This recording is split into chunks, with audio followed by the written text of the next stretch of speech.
Every year throughout the business, be it on projects, in offices, wherever we happen to be doing something, it never ceases to amaze me just how well our people deliver what they're supposed to be doing. How do we know that? How do we share that knowledge? One way is through World Quality Day. We can actually capture some of the great things that go on out there.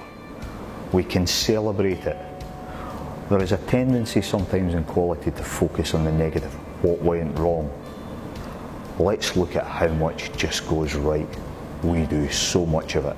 It's that opportunity to showcase just what you're doing, what your teams are doing, what your division's doing, or what your department's doing. And remember, quality is not just about the product, it's about the service we deliver. It applies to everything we do in the business and everyone who works for us and with us.